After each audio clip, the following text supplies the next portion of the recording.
Today's episode goes out to all my fellow solopreneurs out there. It's a bit of a rant, a bit of tough love, and a reminder to take your exercise practice seriously. And I'll add this. Even if you don't consider yourself a solopreneur or small business owner, it all still applies. You are your own business, even if you work for a large company. Your client just happens to be the company you work for. The better you serve your company, that is, your manager, supervisor, or boss, the more likely they are to keep paying you for your services or products. That said, on with the show. You think your business fails because of market conditions, timing, or bad luck. Perhaps. Even if those are contributing factors, can you change those circumstances? No, they are what they are. What's another alternative that's entirely within your power to change? Your business may be failing because you haven't trained your mind to make the excellent choice, whatever the market conditions, timing, or the quality of your luck. And the best context for training your mind? Your body. Hey there. It's me, Core, and you're listening to Exercising Self-Control from Fitness to Flourishing. Here's what most people get wrong. They think they control their body. You want to move your arm? You move it. You want to stand? You stand. It feels like control. It's an illusion. Your body is as much beyond your control as the economy. The Stoics knew this over 2,000 years ago. What is in your control? One thing only, your intention. This is the dichotomy of control, and it changes your perception of everything. You think it may limit you. It's the key to your freedom. As a solopreneur, you face decisions all day. Should you check email or focus on deep work? Should you take on the new client or pass? Should you ship the product or refine it more? The quality of those decisions depends entirely on the quality of your thinking. And the quality of your thinking depends on the health of your brain.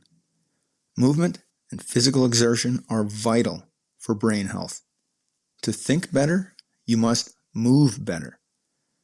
When you exercise consistently, you're not just conditioning your body. You're strengthening your brain. You're improving how you direct your attention, your focus, your ability to reason. You're literally making yourself a better decision maker.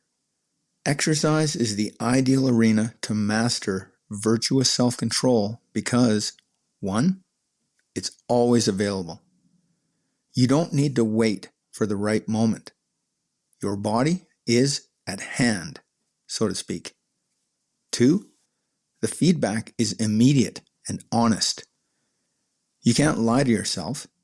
Either you did the workout or you didn't. Either you made the choice or you didn't. 3, it's simple enough to focus on. Your entire life as a context is too complicated to master all at once.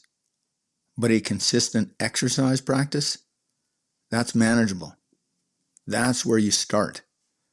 And 4, it generalizes everywhere.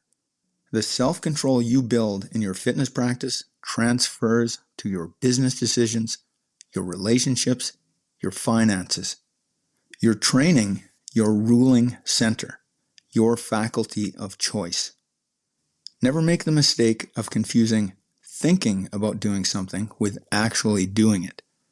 I call this thinking choice versus enacted choice. You can think about getting up at 5:30 in the morning. That's easy. But until your feet hit the floor at 5:30 in the morning, you haven't made the choice.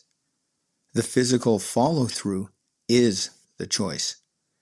This is why exercise is so powerful for solopreneurs. It's where you practice enacted choice. Every rep, every run, every session is you choosing excellence in the moment. No excuses, no rationalizations, just you making the harder choice.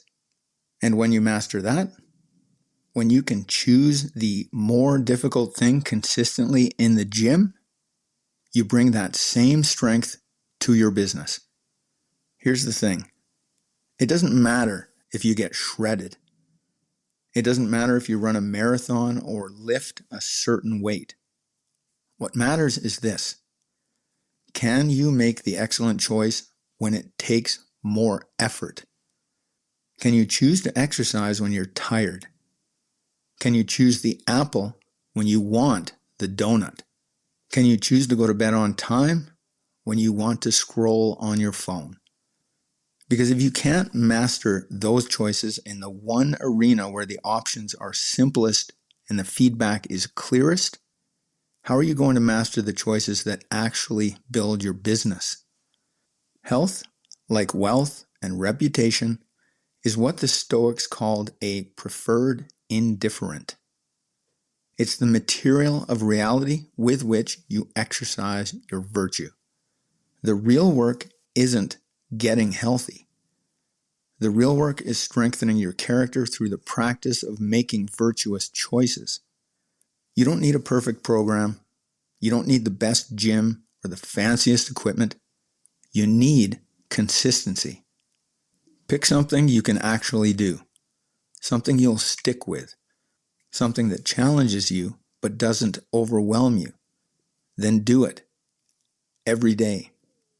Not because you think you should, but because you've decided that mastering your own mind is non-negotiable for building the business and life you want. Because here's what I know. The solopreneurs who win aren't the ones with the best ideas. They're the ones with the strongest minds. The ones who can choose excellence when nobody's watching. The ones who've trained themselves to think clearly under pressure. The ones who can make a plan and follow through. Your training starts best with your body. Where it ends is up to you. That's it for today. Catch you next time.